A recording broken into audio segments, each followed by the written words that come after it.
तो हम चला रहे हैं अभी ऊर्जा संरक्षण के नियम, और इससे पीछे के वीडियो में मैंने आपको स्प्रिंग के बारे में बताया था। और स्प्रिंग में मैंने रखा था क्षैतिज दिशा में स्प्रिंग से जुड़ा हुआ कोई ब्लॉक, कोई द्रव्यमान, उसमें गति, उसमें ऊर्जा संरक्षित कैसे होती है, उसके क्या नियम हैं।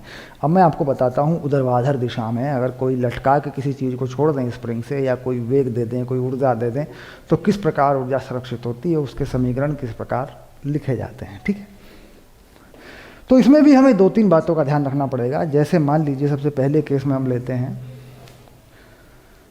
कि मान लीजिए यहाँ पर कोई स्प्रिंग लटका हुआ है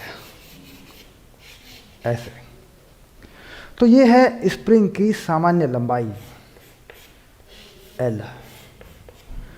स्प्रिंग में कोई द्रव्यमान नहीं है, कोई भार नहीं है, स्प्रिंग ना खींचा हुआ है ना दबा हुआ है। अब क्या है कि यहाँ इस स्प्रिंग से किसी चीज़ को लगा दिया और छोड़ दिया। मान लीजिए M जो है एक द्रव्यमान लगाया इस पे, और इस M द्रव्यमान को छोड़ दिया गया।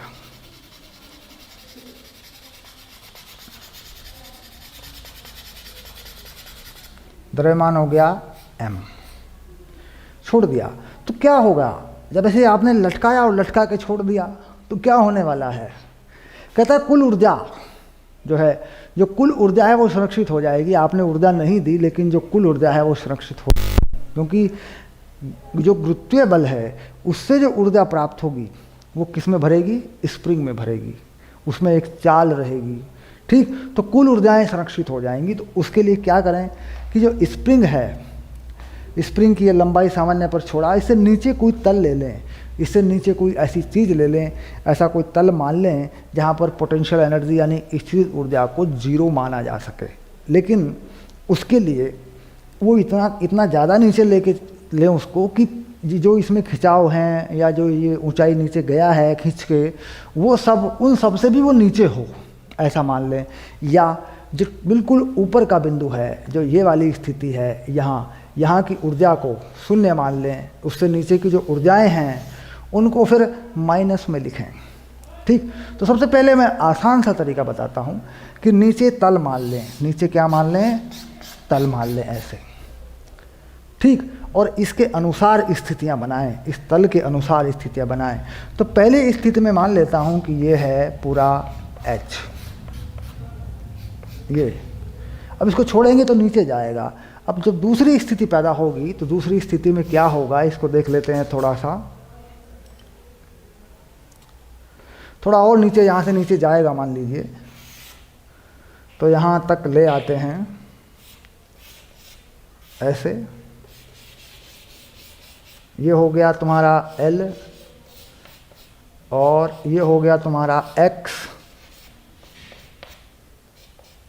और ये जो ऊंचाई बचेगी यहाँ से, ये बच जाएगी H माइनस X, ये वाली। ठीक, और यहाँ पर जो चाल बनेगी उस चाल को मान लें V, ऐसे नीचे की तरफ।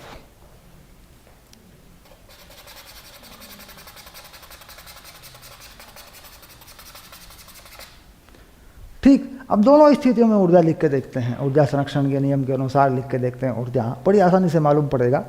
अब देखिए पहली स्थिति जो है, ये वाली स्थिति जो है, इस स्थिति में अगर ऊर्जा लिखते हैं कुल ऊर्जा E, तो क्या है, स्प्रिंग खिंचा हुआ या दबा हुआ नहीं है, तो स्प्रिंग में भरी हुई ऊर्जा नहीं है।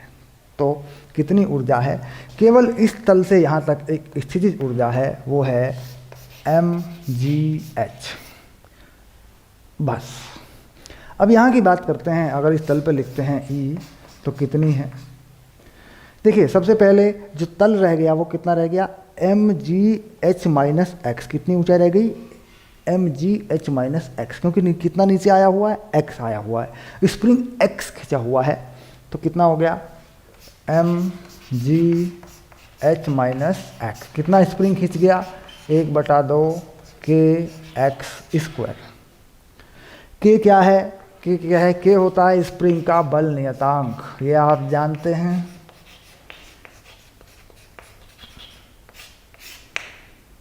ये आप जानते हैं स्प्रिंग का बल नियतांक k है, ये तो जानी मानी बात है। अब चल किससे रहा है, नीचे की तरफ चल रहा हो चाहे ऊपर की तरफ चल रहा हो, चाहे नीचे की तरफ जाते हुए ऐसा हो रहा हो, चाहे नीचे से ऊपर आते हुए ऐसा हो रहा हो, या फिर सबसे नीचे जा रहे हैं तो v को 0 लगा दें। कितना नीचे तक खींचेगा तो ये v को 0 लगा सकते हैं। कुल मिलाकर हम v रख रहे हैं, हो सकता है नीचे जा रहा हो सकता है ऊपर आ रहा हो। अगर उसको 0 रख देंगे तो सबसे नीचे प्राप्त की स्थिति प्राप्त हो जाएगी हमें। तो हम लिख देते हैं उसको 1/2 mv²। ठीक, अब इसमें एक मिनट, मैंने थोड़ा सा ना, कहीं मैंने बड़ा m लिख दिया, कहीं छोटा m लिख दिया, तो मैं इसको बड़ा M लिखता हूँ, है ना। 1/2 बड़ा M v, ये वस्तु का द्रव्यमान, जो स्प्रिंग से जोड़ी गई उसका द्रव्यमान। अब बात ये आई कि यहाँ से क्या मिलेगा। अब ये ऊर्जा देखो दोनों बराबर है, और ये ऊर्जा दोनों बराबर है। ठीक, तो बराबर कर दें अगर इन ऊर्जाओं को तो हमें क्या मिलेगा, ये सोचने की बात है। तो अब उसे निकालें हम तो क्या मिलेगा, v मिल सकता है, किसी भी x पे कोई भी v मिल जाएगा हमें। चलिए देखते हैं, अब बराबर करके देखते हैं। मान लीजिए बराबर कर देते तो यहाँ क्या लिखना चाहिए मुझे, इसके बराबर मुझे ये लिख देना चाहिए mgh। तो ये हो गया mgh बराबर ऐसे। तो ये इसमें जो mg बड़ा h है वो कट जाएगा दोनों तरफ से, यानी आपने जो तल माना है नीचे वो ख़त्म हो जाएगा, उसकी ज़रूरत ही नहीं पड़ेगी, क्योंकि वहाँ तक कोई गया नहीं, कोई लेना देना नहीं, वो सिर्फ मानने के लिए था। ठीक, यानी जहाँ पर आपने इस चीज़ ऊर्जा शून्य मानी थी उस तल तक आप पहुँचे नहीं, वो कट जाएगा दोनों तरफ से, उसमें कोई परिवर्तन हुआ भी नहीं। तो अब अगर देखा जाए तो कितना आ गया, देखिए यहाँ से क्या बचेगा आपके पास, यहाँ से ये बचेगा 0 और ये बचेगा -mgx plus ½ kx² plus 1/2 mv², ऐसे बचेगा।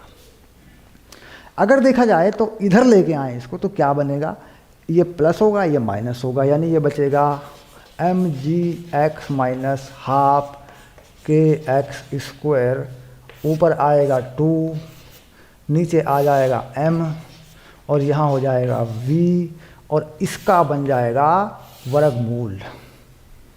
ठीक, यानी ये जो इतनी चीज़ है ये क्या बता रही है हमें, ये बता रही है हमें कि यहाँ इसकी चाल कितनी होगी। ठीक है, तो इस तरीके से क्या ऊर्ध्वाधर स्थिति में भी स्प्रिंग पर ऊर्जा के संरक्षण के नियम को लगाकर किसी वस्तु की जो स्प्रिंग से चली हुई है उसकी चाल हम किसी भी स्थिति में बता सकते हैं। अब ये कह रहा है कि अधिकतम कितना खिंच जाएगा, अधिकतम कितना खिंच जाएगा, तो इसके लिए क्या करेंगे, देखो अधिकतम कितना खिंचेगा, इसके लिए क्या करेंगे, कितना नीचे तक आ सकता है, इसमें क्या करेंगे, x का अधिकतम मान, x का अधिकतम मान, x का अधिकतम मान, यानी v कितना होना चाहिए, 0, क्योंकि जब खींचते खींचते खींचते सबसे नीचे जाएगा तो एक बार रुकेगा फिर वापस आएगा, तो इसका मतलब v कितना लगा दूं, 0। तो v 0 लगा देने से क्या होगा, ये चीज़ इसके बराबर आ जाएगी, क्योंकि m कटेगा 0 में जाएगा, 2 शून्य के नीचे 0 हो जाएगा। तो कुल मिलाकर दी जा रही है mgx बराबर 1/2 kx²। तो x का अधिकतम मान जो आ रहा है वो आ रहा है 2 mg/k। ये है x का अधिकतम मान। किसी भार को लटकाया जाए, छोड़ दिया जाए तो कितना नीचे तक खिंच जाता है, कितना खिंचता है बताओ, 2 mg/k तक खिंचता है। ठीक, तो हमने देखा ऊर्ध्वाधर स्थिति में स्प्रिंग क्या करता है, स्प्रिंग के साथ क्या घटना होती है। ठीक है, चलिए अब देखते हैं अगला बिंदु हमारा क्या है। आगे बढ़ते हैं, हमारी जो पर्सनल एक शीट है जिसमें हमने बनाए हैं ऊर्जा संरक्षण के नियमों के बारे में, हम उस पर देखते हैं। अब यहाँ है कि अगर स्थितिज ऊर्जा का व्यंजक प्राप्त हो तो किस प्रकार ऊर्जा संरक्षण का नियम कार्य करता है। ये भी बड़ा ही महत्वपूर्ण बिंदु है, ये काम आएगा तुम्हारे ग्रेविटेशन में, गुरुत्वाकर्षण में काम आएगा, स्थिर विद्युतिकी में, 12वीं में काम आएगा, पूरे फिजिक्स में जगह जगह काम आती है चीज़। हमें स्थितिज ऊर्जा का व्यंजक प्राप्त होता है, यानी हमें ये पता होता है कि किस x पर या किस r पर कितनी स्थितिज ऊर्जा होती है, तब हम उसमें किस प्रकार से लगाते हैं ऊर्जा संरक्षण का नियम। ठीक,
ऊर्जा संरक्षण का नियम, जब स्थितिज ऊर्जा का व्यंजक प्राप्त हो, यानी जब स्थितिज ऊर्जा की जानकारी हो स्थिति के अनुसार। अब देखिए, यदि किसी कण की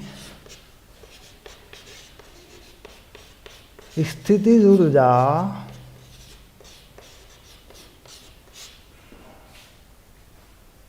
इस प्रकार है कि वह x अक्ष पर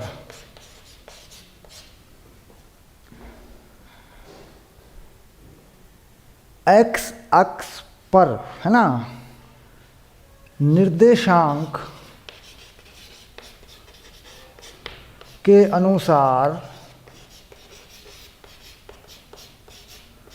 बदलती है। कैसे? स्थितिज ऊर्जा को मान लिया u और x अक्ष पर बदलती है, x अक्ष पर तो कुल मान लिया 5 - 2x, ये मान लिया जूल में। क्या बता दिया मैंने? स्थितिज ऊर्जा कैसे बदलती है। ठीक, अब यदि कण का द्रव्यमान, जिसे तुम कह सकते हो संहति मास, 1/2 किलोग्राम है तथा इसको x = 0 पर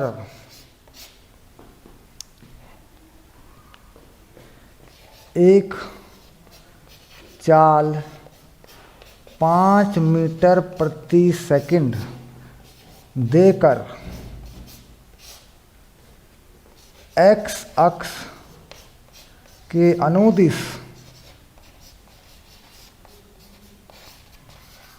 फेंक दिया जाता है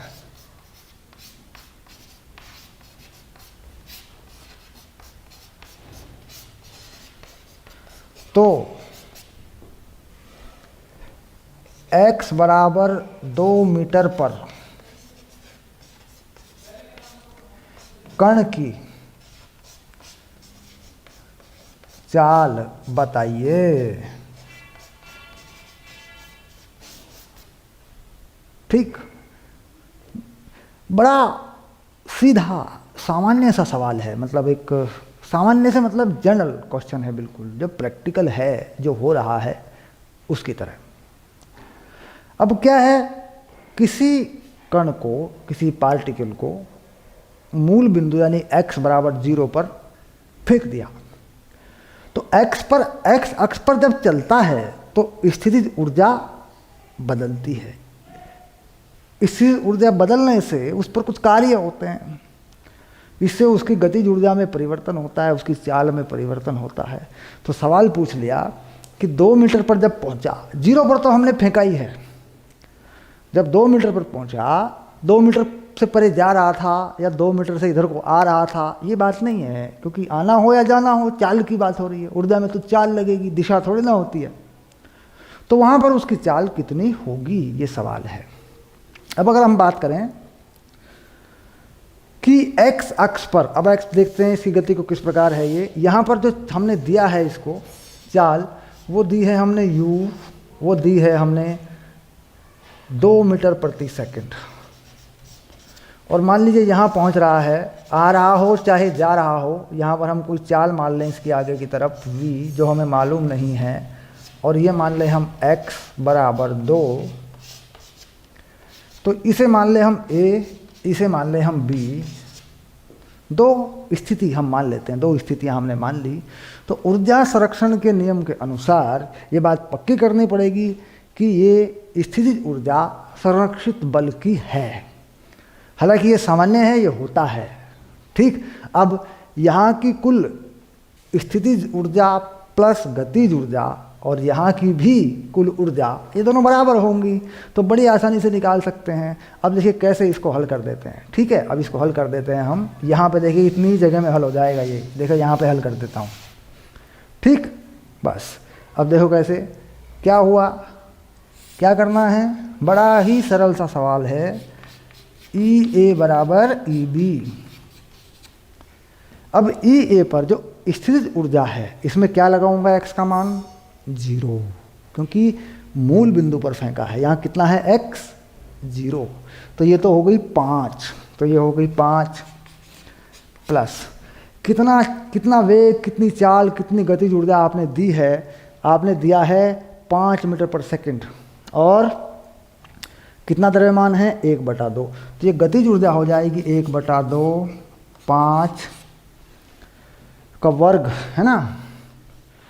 द्रव्यमान लगाना था पहले, 1/2 mv², 1/2 और ये 5 का वर्ग बराबर। तो ये है गतिज ऊर्जा, ये है स्थितिज ऊर्जा, कहाँ पर, x बराबर 0 पर।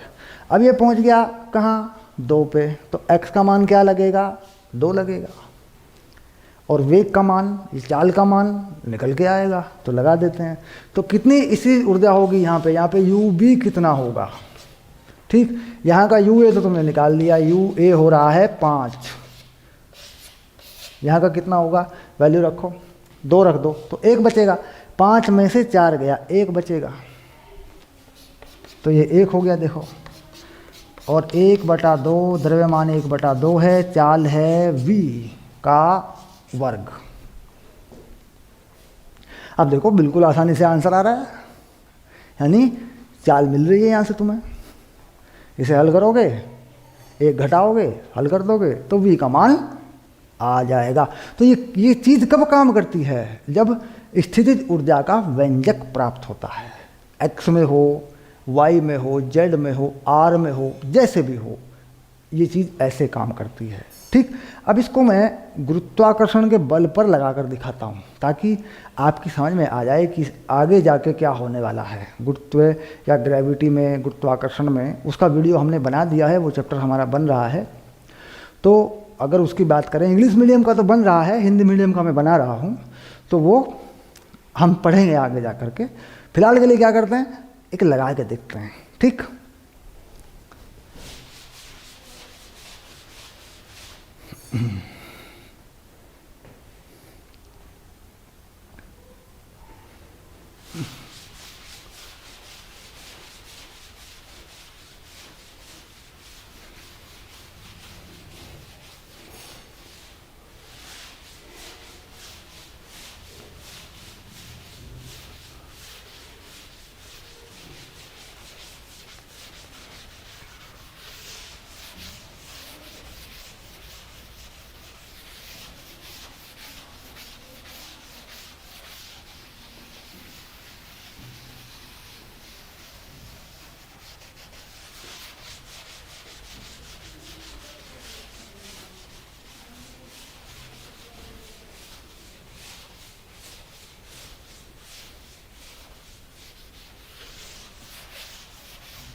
देखिए बड़ा ही प्रायोगिक, बड़ा ही प्रैक्टिकल सा उदाहरण लेते हैं, बड़ी आसानी से समझ में आएगा गुरुत्वाकर्षण बल में ऊर्जा संरक्षण का नियम कैसे काम करता है। ठीक है, सिंपल सा लेते हैं। सबसे पहले क्या बनाते हैं, सबसे पहले बना देते हैं हम अर्थ यानी पृथ्वी को बनाते हैं। देखिए ये बनाई मैंने पृथ्वी, गोलाकार आकार मानते हैं हम पृथ्वी का।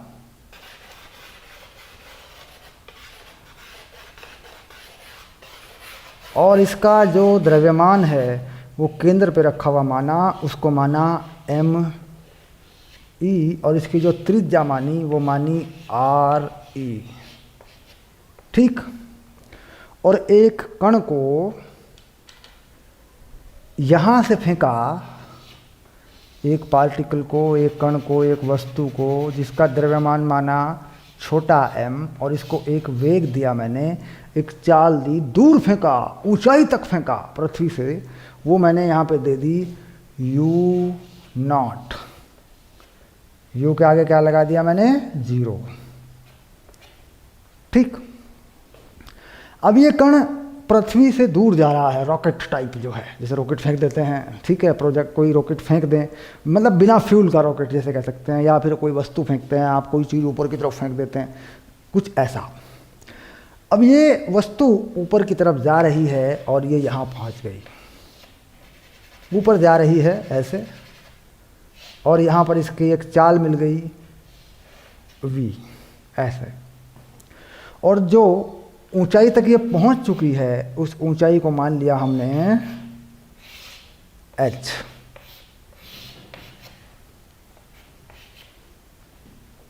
ठीक, तो अब बल मालूम होने चाहिए कि कौन सा बल काम कर रहा है। देखिए मैंने कोई ऊर्जा दी, फेंका ऊपर की तरफ, हवा का प्रतिरोध मैं मान नहीं रहा हूँ, तो बल कौन सा है, मुझे बल मेरे पास होना चाहिए, क्योंकि मैं बल से ऊर्जाएं बना सकता हूँ।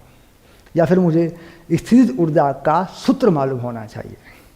ठीक, अब मुझे स्थिर ऊर्जा का सूत्र मालूम है या बल है तो मैं बता सकता हूँ। तो मान लीजिए मुझे बल मालूम है, तो मैं बल से क्या प्राप्त करता हूँ, स्थिर ऊर्जा का सूत्र मालूम कर लेता हूँ।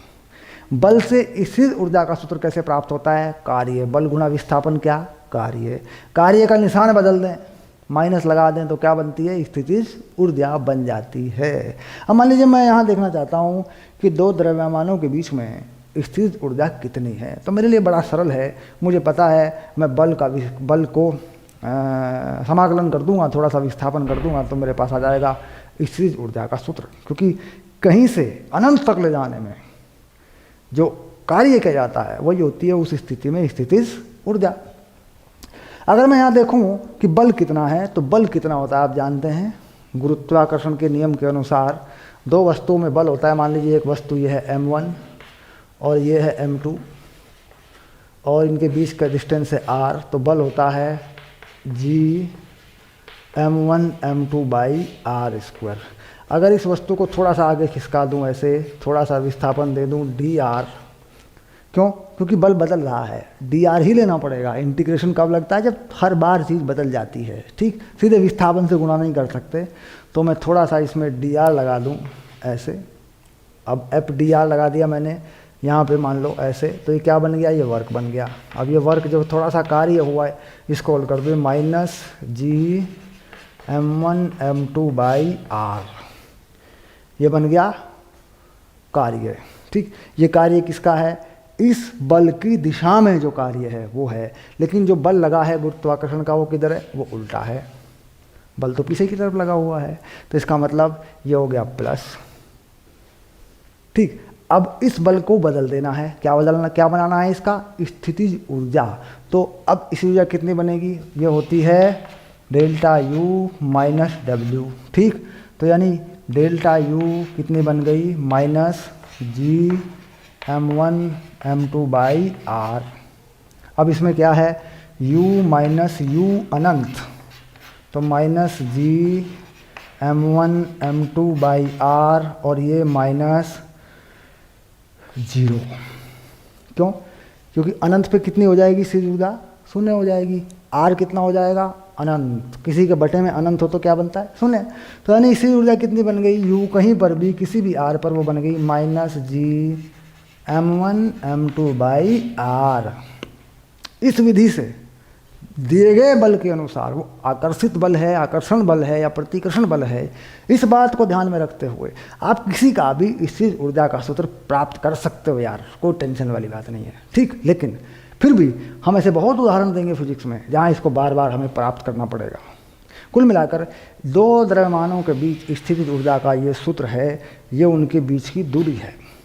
और ये वो द्रव्यमान हैं, जी क्या है, सार्वत्रिक गुरुत्वाकर्षण नियतांक, ठीक।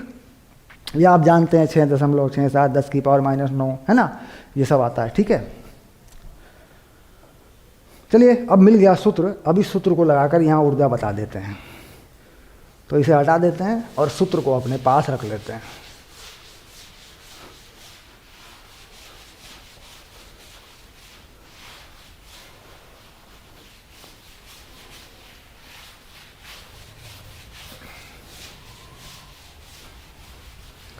बस जैसे ही दोनों ऊर्जाएं लिखेंगे उत्तर आ जाएगा, आंसर आ जाएगा, रिजल्ट मिल जाएगा आपको। चलिए देखते हैं। अब लिखता हूँ सबसे पहले यहाँ की लिखता हूँ कुल ऊर्जा E कितनी होगी। देखिए दोनों द्रव्यमानों के बीच का डिस्टेंस क्या है, त्रिज्या के बराबर है, क्योंकि इसके आकार को कम माने, ये छोटी वस्तु है। और पृथ्वी का सारा द्रव्यमान कहाँ मानते हैं, केंद्र पे। तो यहाँ पर दोनों के बीच में कितनी दूरी है, पहले वो है पृथ्वी की त्रिज्या के बराबर, तो ये हो जाएगी -g। पृथ्वी का द्रव्यमान, वस्तु का द्रव्यमान, उनके बीच की दूरी, पृथ्वी की त्रिज्या। ये हो गई कौन सी ऊर्जा, स्थितिज ऊर्जा। किस ऊर्जा से तुमने फेंका है, फेंकने के बाद ऊर्जा संरक्षित हो जाएगी, फेंकने से पहले नहीं, क्योंकि जब आप ऊर्जा दे चुके हैं तब संरक्षण होना है बाद में। तो कितनी ऊर्जा दे दी आपने, यहाँ ऊर्जा लेके जो चला वो ऊर्जा कितनी है जो आपने दी, वो है प्लस में, गतिज ऊर्जा प्लस में होती है हमेशा u0²। ये ऊर्जा कौन सी है, यहाँ की है। अब यहाँ की ऊर्जा देखूँ अगर मैं, तो कितनी हो जाएगी, E। इसे मान लेता हूँ स्थिति A, ये हो गई EA। इसे मान लेता हूँ स्थिति B, ये हो गई EB। ये कितनी हो जाएगी। अब दोनों द्रव्यमानों के बीच में कितनी दूरी बन गई है, कितना विस्थापन हो गया है, त्रिज्या प्लस ये ऊंचाई h, तो RE + h। तो कितनी बनेगी इसी ऊर्जा, GmEm बटे RE + h। गतिज ऊर्जा कितनी होगी, 1/2 mv², ठीक। अब मुझे h मालूम हो, RE मालूम हो, Gmem मालूम हो, u0 मालूम हो, तो क्या बता दूंगा, v बता दूंगा मैं। यानी यहाँ पर इस ऊंचाई पर ये किस चाल से, किस वेग से चल रहा है, ठीक। तो इस प्रकार अगर कोई बल मालूम हो, वो संरक्षित बल हो, तो भी हम स्थितिज ऊर्जा का व्यंजक बनाकर उसका समाकलन करके माइनस का निशान लगाकर अनंत तक ले जाकर, जैसे मैंने अभी बनाया था, हम बड़ी आसानी से, बड़ी सरलता से, 1-2 बार आप करके देखेंगे, आप समझ जाएंगे इस चीज़ को। और ये बहुत मुश्किल मानी जाती है अपने आप में, मुश्किल है नहीं कुछ, ये आपको बस समझ लेना है एक बार इसको। तो हम क्या प्राप्त कर लेते हैं, ऊर्जा संरक्षण का नियम बना लेते हैं अपने हिसाब से और लगा देते हैं इस तरीके से, ठीक। तो ये क्या है कि एक उदाहरण मैंने दिया कि किस प्रकार प्राकृतिक बलों में ये चीज़ काम करती है, ठीक। देखते हैं आगे क्या मामला है।